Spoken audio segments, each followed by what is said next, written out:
A very good morning and welcome all of you to the daily news analysis for 25th of March 2025. So in today's news analysis, we are going to deal with this urban agenda of the government.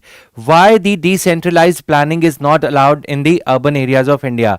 Why Bengaluru, Chennai, Delhi, Mumbai, Kolkata, they all are dealt with the one size fits all approach. We are going to talk about smart cities mission. We are going to talk about Amrut mission. We are going to talk about various missions related to the urban landscape of India. Then here, India and Africa, the eastern countries of Africa are going to engage in a very grand maritime exercise involving 10 nations. You talk about Mozambique, Madagascar, Seychelles Island, and Mauritius Island, where our Prime Minister recently visited. So, we are going to see the importance of this exercise in the light of the fact that China is making increasing inroads into this area. So, this will be there. This is a kind of editorial, guys. So, we are going to see this first of all. Before the winding up the important news articles, then these are the other news articles that we are going to deal with. Government moves abolishing digital tax. You must have heard about equalization levy. What do we mean by equalization? To equalize the tax being levied on the offline newspaper advertisements with the digital tax, with the advertisements being launched in the online arena. Google advertisements, Facebook ads, you see advertisements on Instagram. Okay, so this equalization levy, which was seeking to equalize the tax levied on the offline newspaper based advertisements with the online digital platforms based advertisements, this is going to be abolished under the US pressure, under the pressure from the United States of America owing to tariff war. This is going to be an important issue. Then center issues guidelines to tackle the high rate of job card deletions under MGNREGA.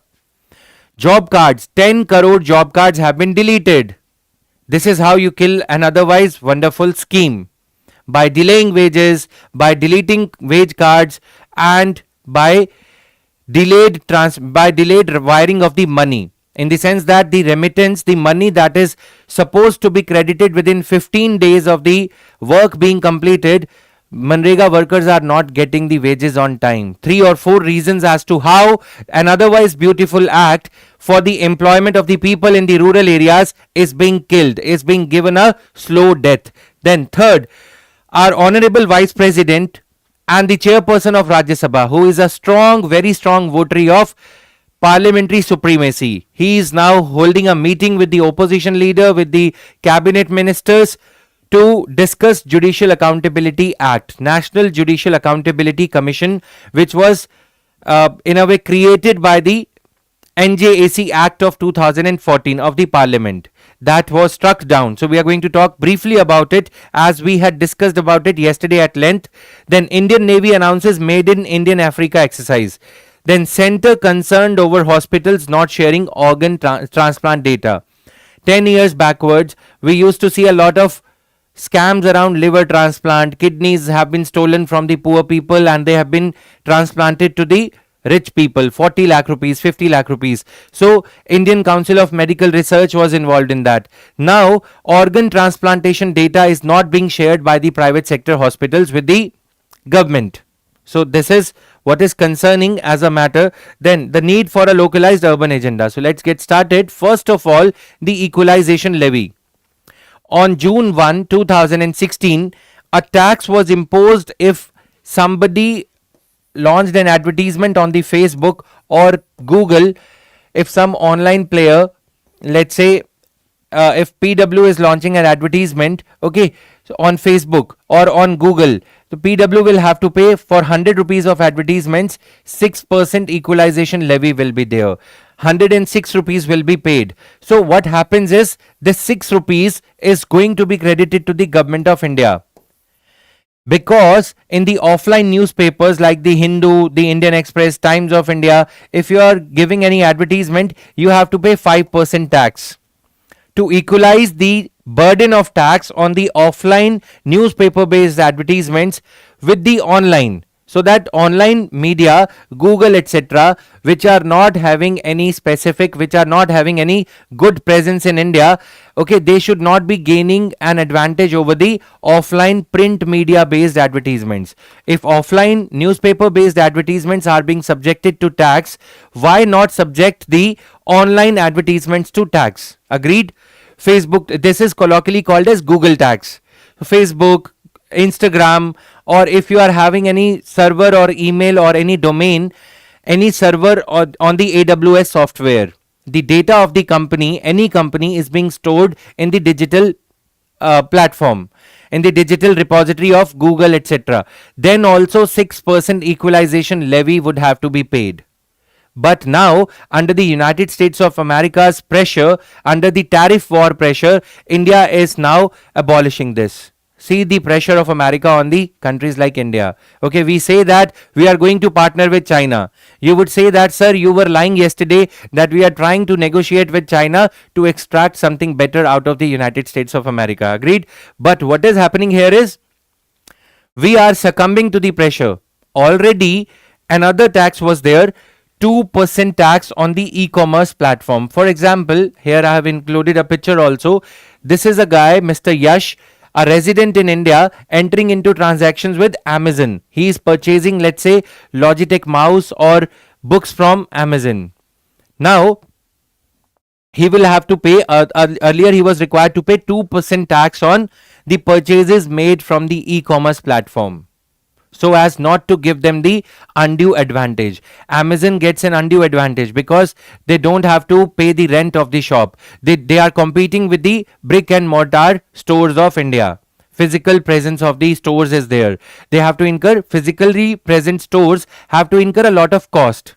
And these companies, this is called as GAFA tax also in many countries. Okay, GAFA: Google, Apple, Facebook, Amazon. Now, this tax has been a bone of contention between US Trade Representative, US Commerce Ministry in a way, and the Indian Ministry of Commerce. The US has always been saying that you are victimizing the American companies. World over, Australia, Japan, these GAFA companies, Google, Apple, Facebook, Amazon, which do not have significant presence in the country like India, they have been taxed by the income tax departments of respective countries. But now India, under the pressure from the United States of America, for a kind of trade equalization, for a kind of equality in terms of burden of the taxes, is abolishing this. Okay, so this is how you can talk about sovereignty, you can talk about the tax sovereignty of a country like India. Okay. However, it remains to be seen if this step, coupled with already ongoing diplomatic measures, still we are not sure if the US is going to, accommodate our concerns by reducing the tariff on Indian goods imported into America. However, we are trying everything we can to make Donald Trump agree to our things, right? मतलब Donald Trump को मनाने के लिए we are trying to do all such things. Now, removal of 6% equalization levy. Small news but important. Now here, this is the UPSC previous year question. As I said, this was a bone of contention for quite a long period of time between India and the United States. So that is why now this step has been taken. And this was the question. Please try to answer this question in the comment section right here, right now. With reference to India's decision to levy an equalization levy tax of 6% on online advertisement services offered by non-resident entities like Google, Apple, Facebook, Amazon, which of the following statements is or are correct? Number 1, it is introduced as a part of the Income Tax Act. Okay, second, non-resident entities that offer advertisement services in India can claim a tax credit in their home country. So what is tax credit? They can deduct it out of their overall income from India while paying tax in the America, the country that Google belongs to. If I am launching a Google advertisement above 1 lakh rupees in a given financial year, then only I was required to pay 6% tax. But now from 1st April, I'm not required to pay. Okay. But whatever income, for example, Jatin, I'm giving to Google above 1 lakh rupees, it will be income of Google 1 lakh rupees. So this will be subjected to tax in America.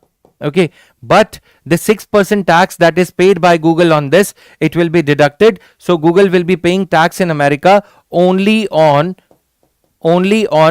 94,000 rupees. Is this clear? This is how you have to understand these type of things. Now moving further, center issues guidelines to tackle the high rate of job card deletions. Job cards are deleted when a worker is not availing of the work under this MGNREGA scheme. Second, job card is deleted when ghost beneficiaries are there. Okay, fake forged documents are there. Or when the worker has migrated from Bihar, for example, to Punjab. Or the area which was otherwise a rural area has now been converted into or has now been labeled as an urban area, as happens in case of census. Okay, because of the transition of area from rural to urban, so what happens, the nature of the area has changed, so workers may not be getting work in that area. All the workers who were registered as rural workers in that rural area, now the rural area has itself become urban area, so that will be now gone. Okay, so the workers will now be deleted. All the workers registered in that area as workers will be deleted. But what is happening is, state governments, because of various reasons, the legitimate reasons and the illegitimate reasons, they are deleting the names of the workers. Second major problem is, the main problem is Aadhaar enabled payment system. Union Ministry of Rural Development, ever since it has prescribed Aadhaar linkage of MGNREGA job cards. Many people, many petty poor workers, since they are not able to go to the nearby urban center for getting the Aadhaar card, or because of various logistical issues, their thumb impression, their biometric scan is not possible because of the erased, or you can say effaced hands. Print the biometric details of the hands, thumb impression, etc. is gone. Okay, so or it is damaged or it is hurt, whatever. This is the main reason. Because of the diktat of the Union Ministry, many people, many MGNREGA workers, otherwise the beneficiaries, the deserving beneficiaries, are not able to enroll themselves for MGNREGA, and hence who were earlier registered, their job cards are being deleted within a prescribed time limit if they do not renew or link their Aadhaar card with their MGNREGA job card.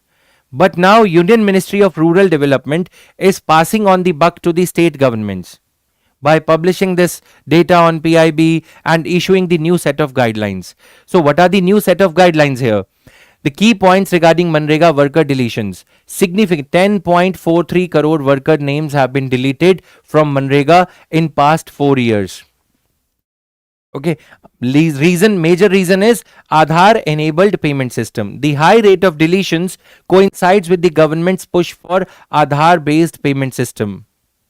Many workers are not having banking facility nearby their area of work or residence, so they do not want to link the MGNREGA job card with Aadhaar card.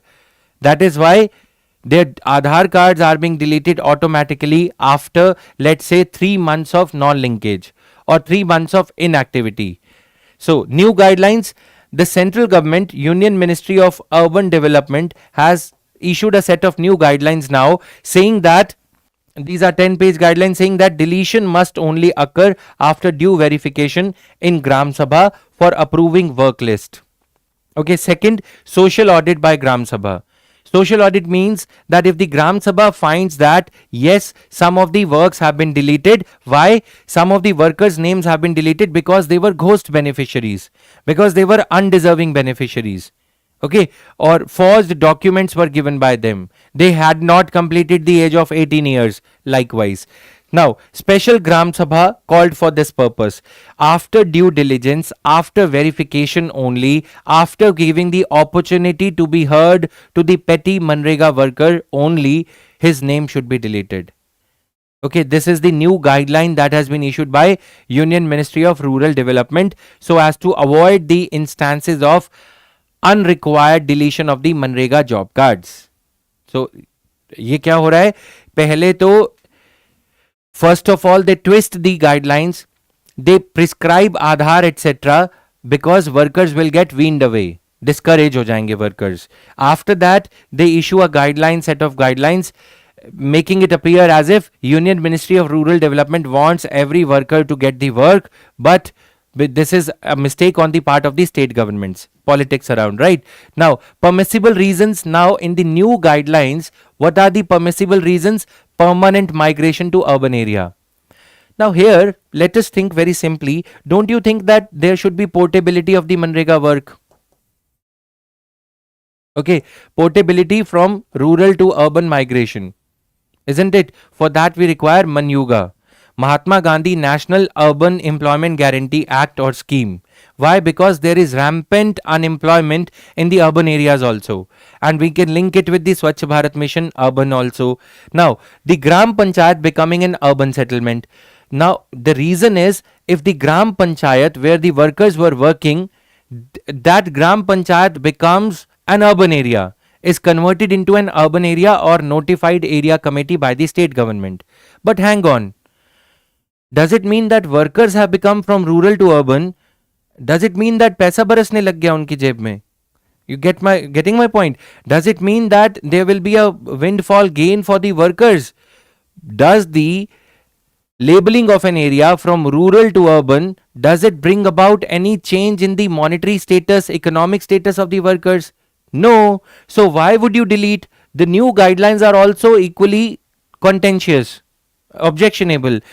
The Gram Panchayat becomes an urban area, तो क्या मतलब worker suit boot में हो गया है ना, या करोड़पति हो गया, अदानी हो गया? नहीं, workers plight remains the same only. So this is the problem है. Duplicate job cards. Okay, if the duplicate voter ID cards हो सकते हैं तो जॉब कार्ड हो ही सकते हैं. This is a good reason. Now, if somebody is having 2 job cards, he is getting 100 days of work on job card 1 and 100 days of work on job card 2, right? So, tab it is understandable कि ठीक है, it needs to be deleted. Registration based on forged documents. So, if somebody obtained the registration Manrega job card based upon the forged documents, death of the worker, which is fine. Transparency and public disclosure. Now, MORD, Union Ministry of Rural Development, is saying that deleted workers' name or job cards must be published in the public domain for at least 30 days. Rather, according to me, it should be that the name of the worker who's about to be deleted should be put on the public notice 30 days before deletion, so that he be given a reasonable opportunity to register or renew his or link his Aadhaar card, renew his registration, or if any forged document or something allegation has come up, he should be given a reasonable opportunity to remedy the situation, to rectify the situation, rather than putting the name of the worker for 30 days after deletion. You should give him an opportunity by placing his name on the website or in the Gram Panchayat office notice board, so as to give him the reasonable opportunity to renew his documents, so that by connecting to the contractor or the agent or the cyber cafe of the rural area, any kind of help he can get to not to let his card being deleted, right? So this is why these guidelines are equally having some problem. Gram Sabha meetings. Gram Sabha must be convened twice a year to discuss the proposed deletions and objections. Proposed deletions. This is a good point. Then, Gram Sabha is the body of all the electorate of the rural area, where the voters of the rural area. Okay, so convening a meeting twice a year is a good step. Households must be informed of their right to appeal cancellations and appeal process. So they should be duly informed about how can they appeal against the order of deletion of their job card. Right. The reasons for each deletion must be disclosed to them, and then, if at all still after doing all this, the job card has to be deleted, all the owed wages, all the wages owed to the worker should first be paid, and then only the job card should be allowed to be deleted. Because once the job card is deleted, the worker whose job card has been deleted may not be able to get the wages due on the job card, wages he was entitled to, the number of days he has already worked. Got it? So this is all. Now coming to another issue. As I said, the Honorable Vice President of India, the Chairperson of Rajya Sabha, is a strong votary of parliamentary sovereignty. He's been making statements in the past as well. Now he is completely seizing the opportunity of the corruption charges, opportunity that has arisen for the government, for the parliament, in the light of the corruption allegations or charges against Yashwant Verma, the Justice of Delhi High Court. Okay, so he is completely grabbing this opportunity to revive, to rekindle the debate around National Judicial Appointment Commission. Okay, he convened a meeting of the leader of the House, Mr. JP Nadda, and the leader of the opposition on judicial accountability. This meeting was headed by Rajya Sabha chairperson himself. So they were deliberating upon how to reintroduce or how to go about insofar as judicial accountability is concerned. Yesterday we did a holistic analysis of how back to back in just over 3 months, the two allegations of misconduct have come against the judges of High Courts. Allahabad High Court, Justice Yadav, making some religiously colored remarks against a particular community. Number one. Number two, Yashwant Verma, the cash stash case.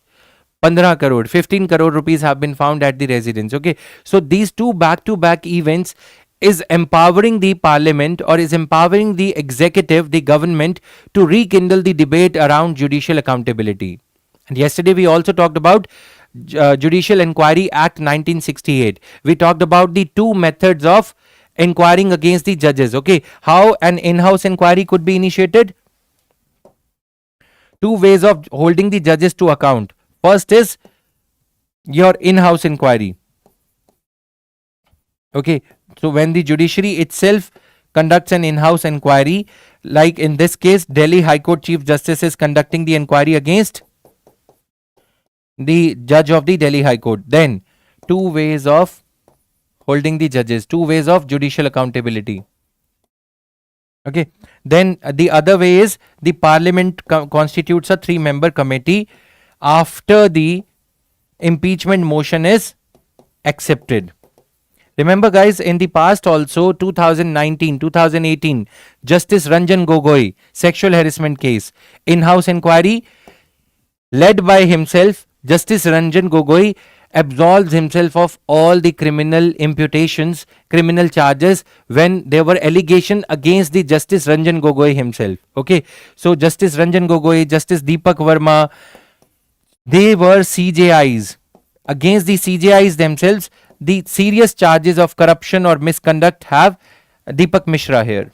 Okay, so these are the grave cases, 2018, 2019. Okay, so this is there.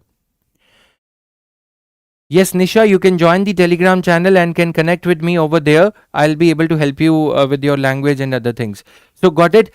These are the allegations. Now, what are the articles that deal with the removal of the judge? Article 217 for High Court judge, clause 1, subclause B. Then Article 124, clause 4 deals with the removal of the judge of the Supreme Court. For High Court, Article 217. For Supreme Court, Article 124. These are the articles that deal with the removal. And then there is Judicial Inquiry Act 1968. Okay, parliamentary impeachment motion is accepted, then a 3-member committee is constituted and that committee investigates the charges. So there are two ways. One is suo motu in-house inquiry. But why not in the case of blatant corruption, blatant brazen, शर्मसार तरीके से अगर cash जज के घर पे मिल रहा है, if the cash is found stashed at the judge's house, such grave charges of corruption are there or visible charges are there, why not a direct FIR? Isn't it? Supreme Court has itself done the same for corrupt IAS officers, summary trial, for corrupt politicians. Lily Thomas case, no protection is given to the political executive and the bureaucracy. Then why judiciary? Right, so this is the question that the nation begs. Now, coming here, this is a small article, we have dealt with it. I have helped you revise all those things related to it. Now, coming to the map related news article for the day. The Indian Ocean Mission, Indian Ocean Sagar Mission is being organized with the countries of the East Africa. Okay, East African countries. These are the countries, these are the ports. We are going to see a lot of homework also. You are going to look at these places in your map, Atlas map today. Dar es Salaam, Tanzania. Nacala, Mozambique. Okay, these are the ports you can see here. Dar es Salaam, then Nacala, Mozambique, then Port Louis. They are in the news clipping of today. Okay, recently our Prime Minister visited Mauritius. Mauritius is also there. Seychelles is also there. Because China is making increasing inroads into this region, East African region, to enhance its naval presence, India is also not leaving behind any stone unturned. So that is why this 10 nation exercise with India to ramp up Indian naval presence in this region. Already, if we talk about this northeastern part of Africa, Djibouti has got a naval base. The other day we were talking about Yemen. Okay, what is the name of the port here in Yemen, which is in the control of Houthi rebels? Please answer this question. These questions daily, on a daily basis, if you practice this, if you answer these things for yourself, it is going to be an kind of huge repository of accumulated knowledge for you to easily attempt the map based questions in the UPSC preliminary examination. Okay, so now what is happening is, in the light of the three variables, what are the three variables? Massive inroads by China in Africa. As I said, the northwestern Africa, the choke points theory. Choke points theory means what? The India and China, they are working on choking or having the control over the important choke points, the important straits that lead from one sea to another sea, the important passage points between the important areas. If we want to go from Africa to Europe, okay, there is an important narrow passage called straits. These straits are being taken into control by having naval presence. Strait of Hormuz, where is Strait of Hormuz, by the way? This is the question. Okay, Strait of Hormuz, you talk about Strait of Gibraltar, all these straits are going to have presence of the next superpower, China or India or any other contender. Okay, so this is why there is a kind of excessive competition going on in Africa, especially the eastern part of the Africa, as we are discussing today. The renewed threat of piracy from Somalian pirates, then the continued threat from the Houthi rebels to the global shipping.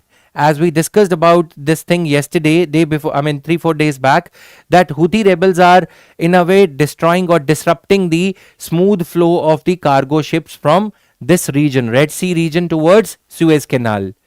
That is why, in the light of the increased threat now, India is ramping up its naval presence in this region. How? India Africa exercise IOS Sagar. 2 exercises are being conducted. One is this 𝐂𝐇𝐀𝐍𝐃𝐄𝐃. So what is this? 𝐂𝐂𝐇𝐀 is a kind of exercise of 10 countries, which is abbreviated as Africa India Key Maritime Engagement. Africa India Key Maritime Engagement, also known as 𝐂𝐂𝐇𝐀, scheduled to be held with 10 African countries. What are the 10 African countries? We are also going to talk about it.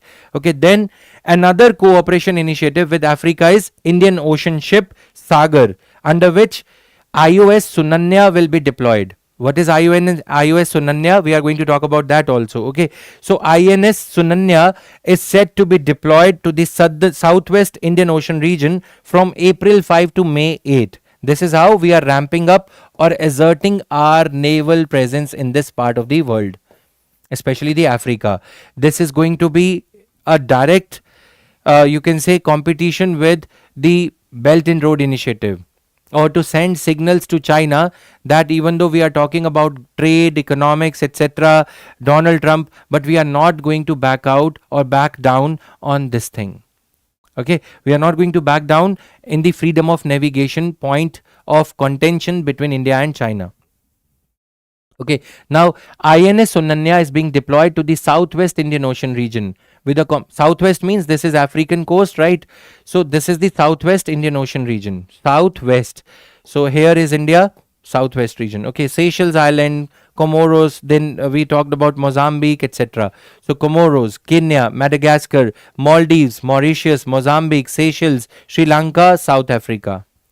These are the countries with which this IOS Sagar is going to be conducted, this maritime exercise. Okay, now you know the name Sagar, Project Sagar, etc. We are going to enhance our maritime presence. The name of the naval exercise has been so designed that it reinforces Project Sagar. That is why I said it is going to be in direct competition with Belt and Road Initiative.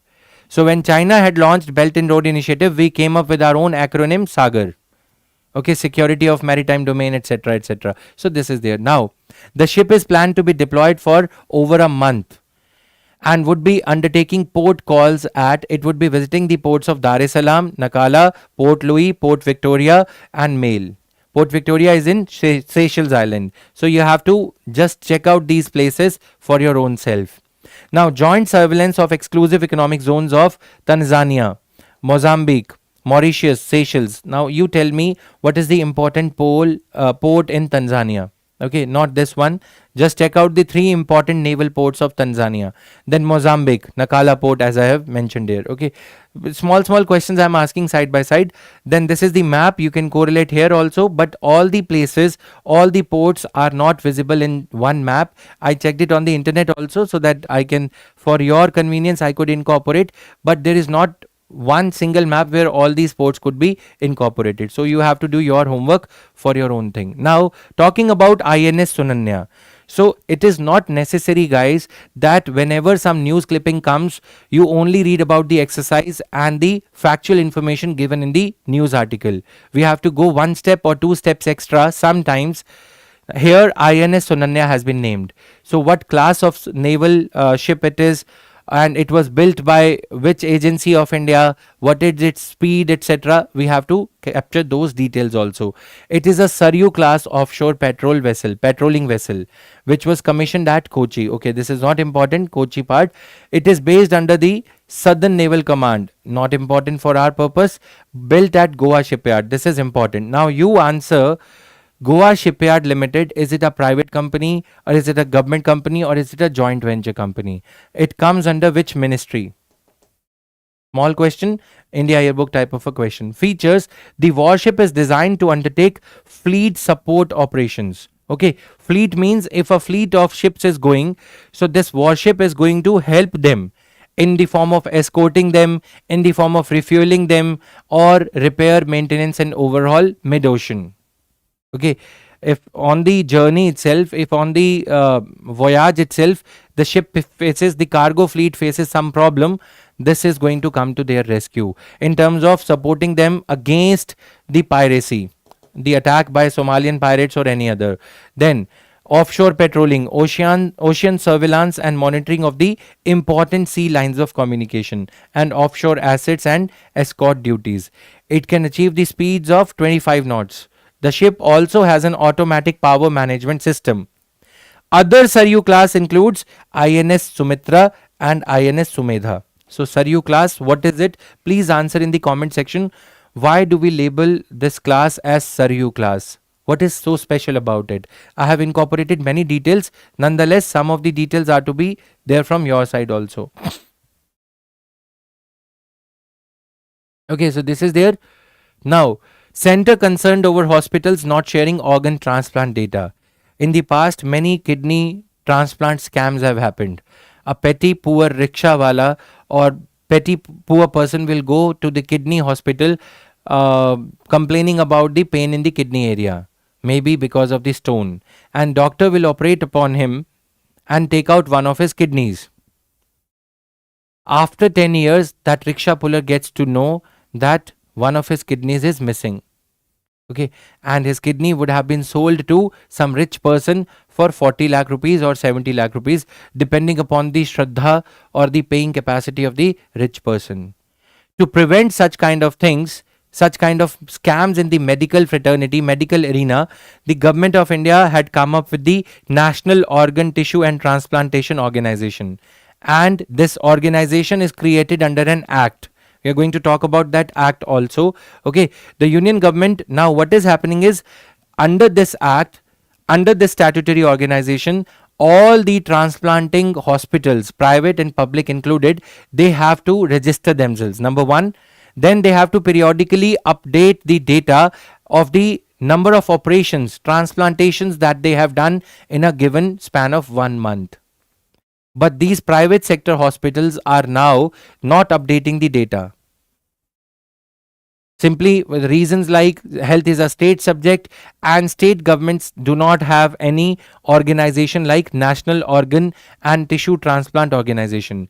So there is NOTTO, there should also be SOTO, state organization, tissue transplant, and this kind of an organization should be there. Okay, so NOTTO is now asking the notorious states to update, to get the updated data from the private sector hospitals, threaten them with the cancellation of their license for transplantation if in case they do not adhere to this bare minimum requirement of organ transplantation data update at repetitive periodic intervals on their own. This is a thing required to prevent any kind of scam. Okay, now non-compliance. Many registered transplant hospitals are failing to submit daily and monthly data on organ transplant activities. Now, they are also not registering transplantations on the National Transplant Registry. So, there is National Transplant Registry also. The data is not being uploaded. The impact on NOTTO, this non-compliance hinders the NOTTO working from fulfilling its mandated obligations under the Act. It also impedes the goal of increasing organ donation rates nationwide. Organ donation rates, the government is trying to increase the organ donation by having the brain dead person's relatives. If somebody is brain dead, his heart could be donated to somebody. Okay, eyes, etc. could be donated for half an hour or so. So that kind of a ecosystem needs to be created in India. Why? Because many people on one hand are struggling for their lives for getting kidney or liver transplant, etc. On the other hand, because of lack of awareness, because of lack of the proper ecosystem, many people who otherwise want to donate, they are not able to donate the organs. So that is the problem here. Okay. Now, NOTTO's responsibilities under the Transplantation of Human Organs Tissue Act, THOTA. So NOTTO has been created under THOTA Act of 1994, Transplantation of Human Organs and Tissue Act. Okay, NOTTO is responsible for establishing and maintaining National Transplantation Registry. This registry is crucial for monitoring organ and tissue transplantation. So some maltransplantation has happened, negligence of doctor has happened, the doctor who operated upon the transplant. Okay, then ensuring transparency so that there are no scams occurring, and if anybody is available for the organ donation, that person should be either relative. There should be no monetary angle to donation, or donation should be voluntary.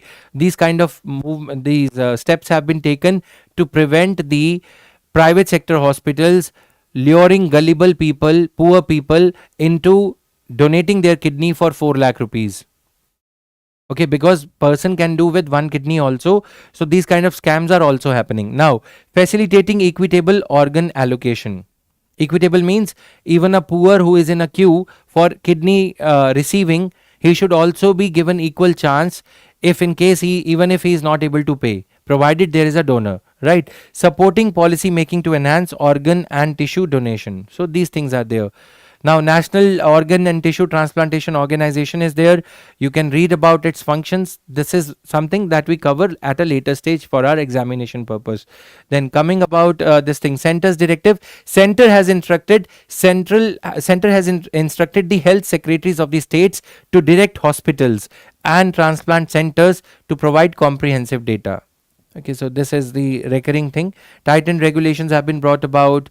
Then other details, National Organ Transplantation Program was also launched by the Government of India. Now the scheme is currently extended from 2021-2022 to 2025-2026. It is responsible for establishing and managing National Registry of Organ Tissue Donation and Transplantation. So government is trying to encourage this phenomena so as to avoid the avoidable deaths. Okay, so this is there. Eligibility, anybody who is going to be a donor, in case he is a living donor, he should be 18 years plus. Okay, then living donors are eligible to donate the following organs. What are the organs? One of their kidneys, number one. Number two, a portion of their pancreas. Then a part of the liver. As you all know that liver grows on its own. A part of the liver, if transplanted into another person's body, provided the blood group matches and other criteria are met, the liver grows on its own. Now deceased donors, the donors who have died, their relatives, their next of kin of that kind of a thing, they have to be their consent is to be taken, right? So for this thing is there. Now coming to the editorial kind of a news article for today, what is happening is, let me just paraphrase it, sum it up. Urban centers, Bengaluru, Chennai, Mumbai, Kolkata, Delhi, they are envisaged as centers of growth for any country. Okay, our former prime ministers, they have made these statements that from in order for India to be declared as a, or to achieve the status of a developed country, what we require to migrate, we require to transition from a rural centered agrarian economy to urban economy, because urban cities are centers of growth, engines of growth, right?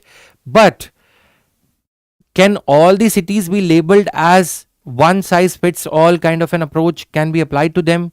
Can all the cities be labeled as the same?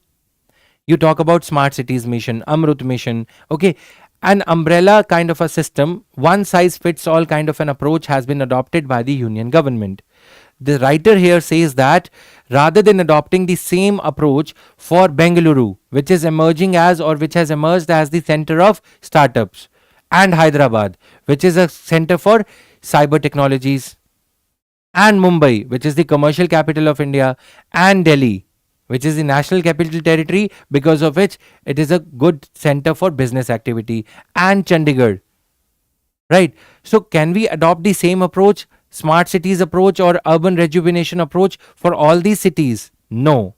The writer says that the policy here has been, the central government's policy has been top down, that policies are framed at the top, Union Ministry of Urban Development, and then those dictates, the directives are given to the states and the urban centers to follow them. In case they do not follow, they will not be given the grants, they will not get the money. So that is why what is happening is, cities are going to not being able to achieve their full potential. Why? Because tailor-made approach is required for the cities to achieve their full potential, depending upon their particular peculiarities, their specifics.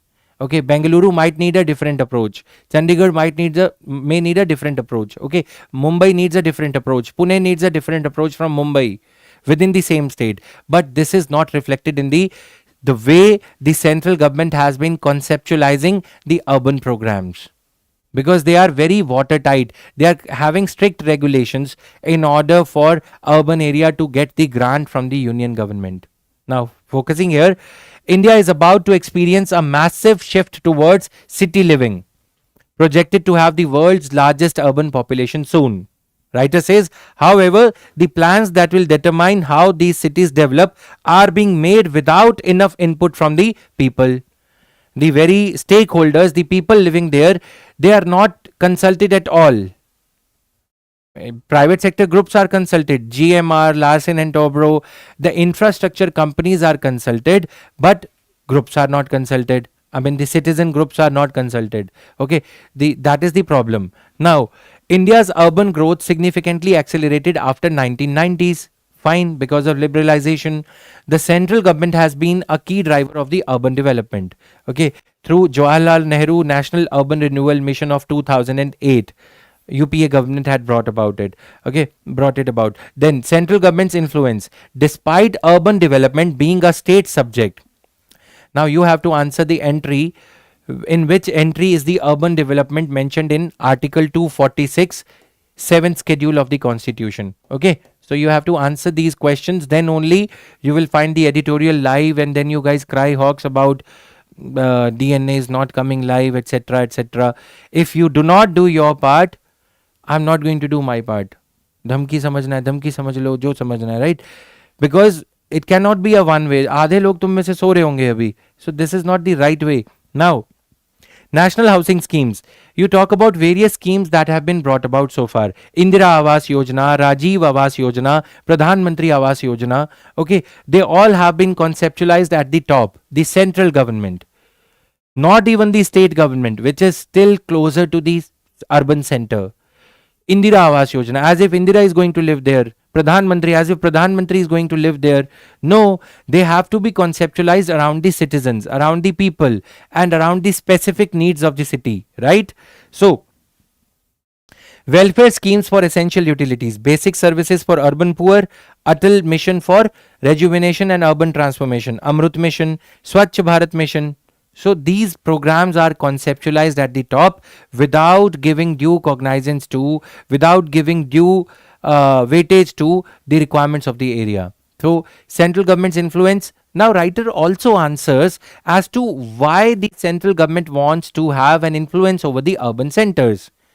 Central government is also not wrong. Why? Because central wants that urban centers on which the central government is going to invest a lot of money. Okay, money is going to come from central government. You talk about metro.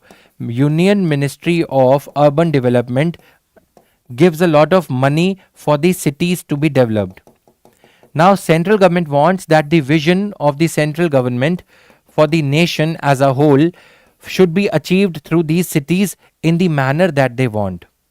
Okay, vision of the central government, the policy directives of the central government should be achieved.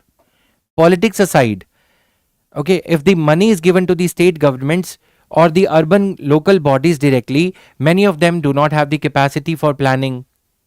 This is the notion of the state central government. Central government thinks that states are bachcha, states are toddlers, they cannot plan on their own, and urban local bodies are they are received with an approach of infants. Okay, they do not have the decision making capacity. So that is why this attitude of the central government, one is the positive side. Central government wants the national vision to be achieved through this, and another is the negative side, that the infancy approach, taking the urban centers as babies or some institution which is not mature enough. But you talk about Brihan Mumbai Corporation, you talk about Delhi MCD, Municipal Corporation of Delhi, you talk about various other bodies. They are capable enough, local bodies, the big urban centers of India, they have the capacity to implement. Despite that, the central government does not devolve the powers to them along with the money. So this is the problem. So Indira Awas Yojana, Rajiv Awas Yojana, these are the programs. Mobility sector, you talk about the metro rail, etc. Central government missions aided cities with mobility planning. Metro, the national highways, the arterial roads passing through the city centers. Okay, this is a good thing. Mobility planning, especially metro rail projects. The NDA government placed a strong emphasis on metro rail, allocating a significant portion of the urban budget from the union government. But the approach has been top down. Central missions often adopt a prescriptive approach. Prescription is there. One size fits all kind of a recipe is there. Focus is heavily on spatial distribution. What will be the extent of city?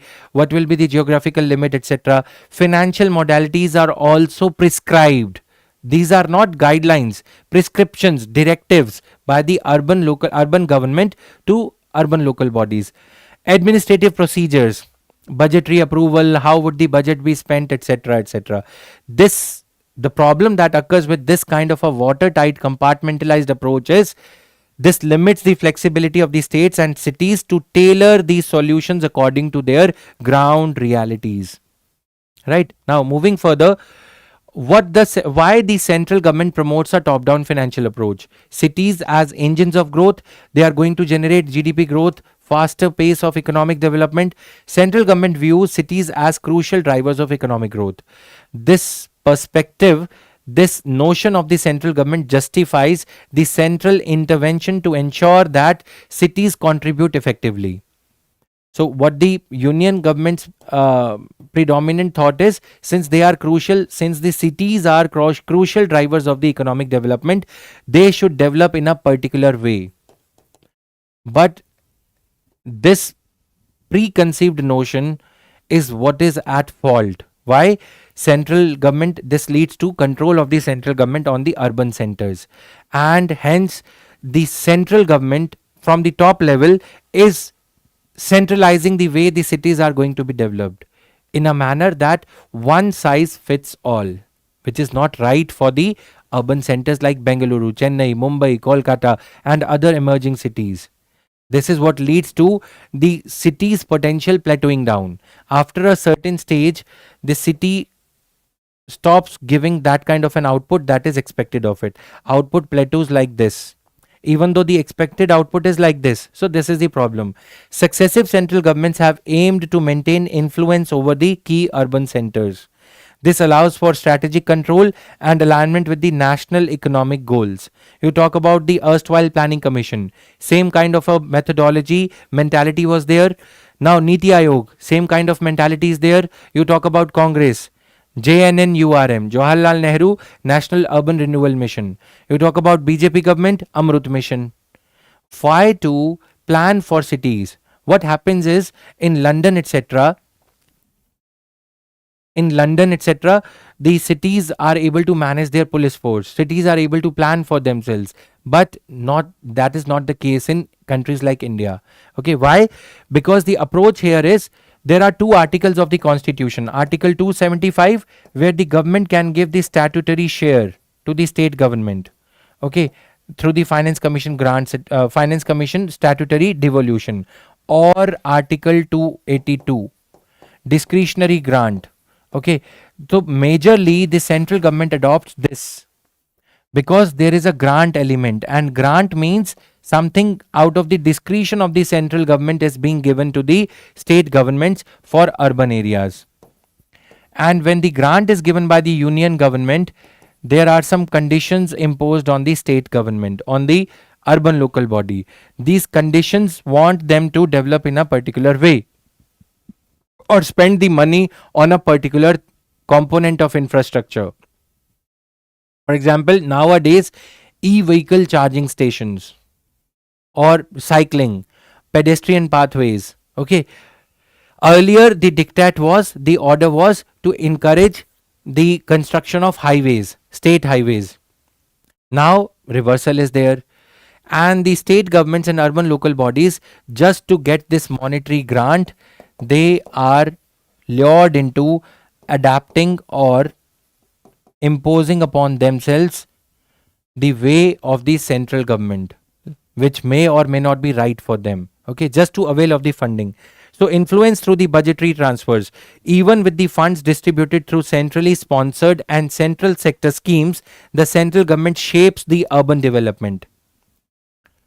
So that is the problem. This is to make sure that the money is spent in a way that the central government deems most effective.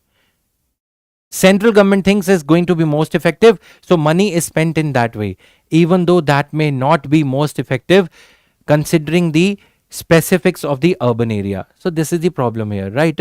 Right now, writer says that there is a need for targeted investments. Okay, conditionalities approach of 15th Finance Commission, etc.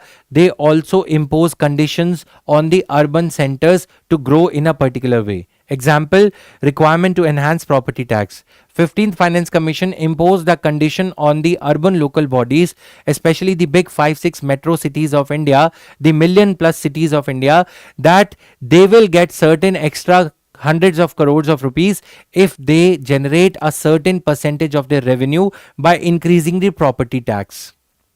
Revenue mobilization conditionality. Second, condition on grants rather than direct unconditional transfers. So as I said, rather than transferring money under Article 275, the statutory transfers, grants are given to the state governments or urban local bodies under Article 282.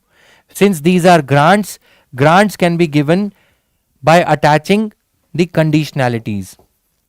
These conditionalities may or may not be in the favor of the urban center. Okay, so this is the problem.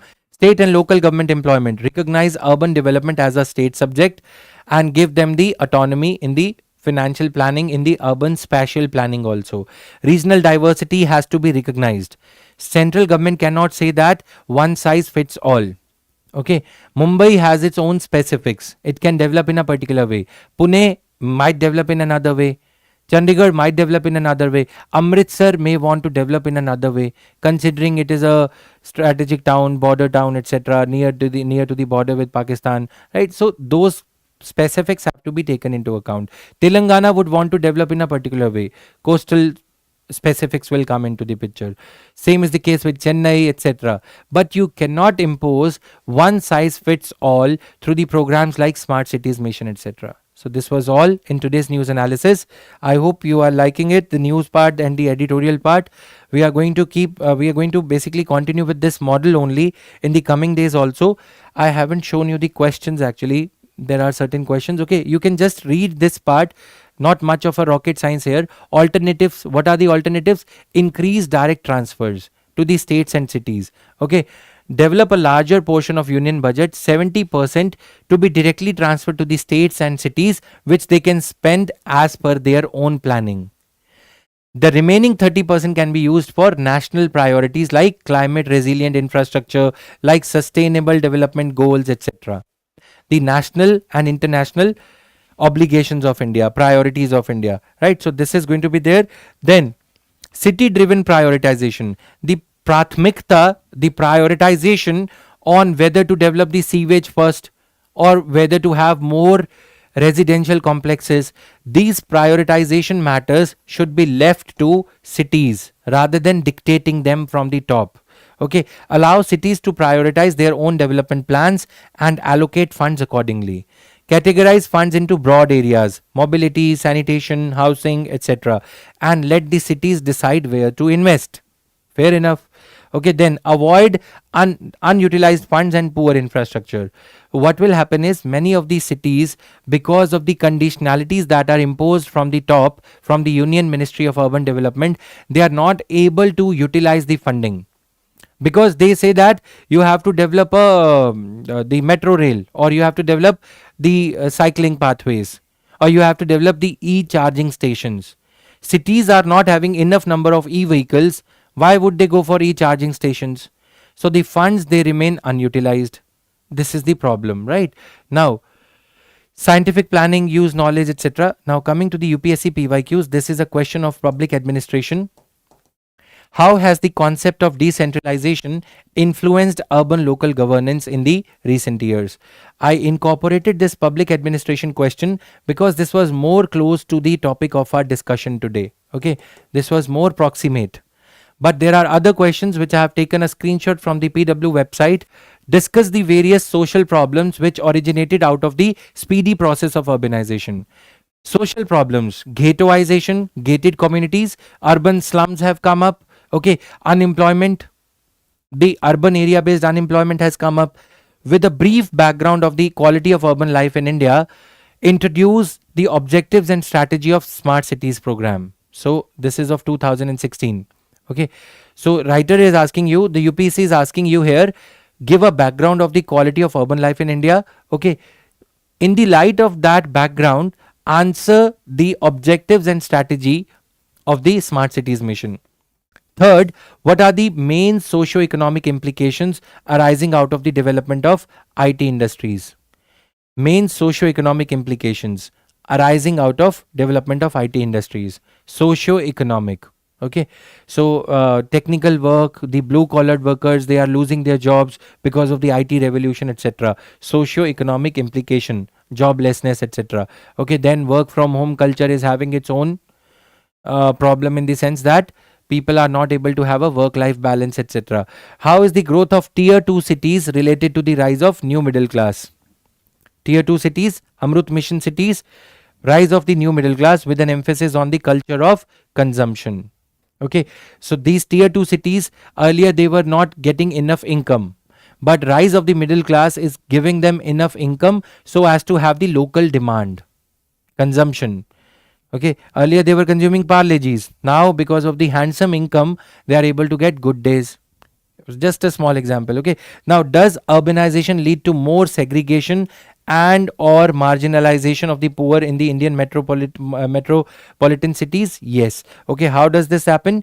Ghettoization, lower income group, middle income group, LIG, MIG, HIG, right? Flats are so categorized, and then whatever leftover space is there is for EWS.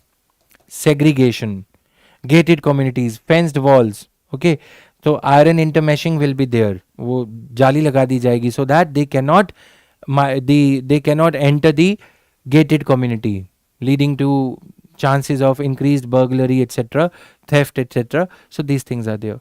This was all in today's news analysis. I hope you liked this editorial analysis. Try attempting this question and posting the answer on the Telegram group that I have. The link of the Telegram group is given in the description box below, and the PDF of the session will be shared in 2 minutes from now, the moment I end this news analysis. With this, I close the session for the day. It was really a pleasure teaching you, taking you through all the news articles, and in the process updating myself as a teacher. Thank you. Bye-bye. Have a good day, guys.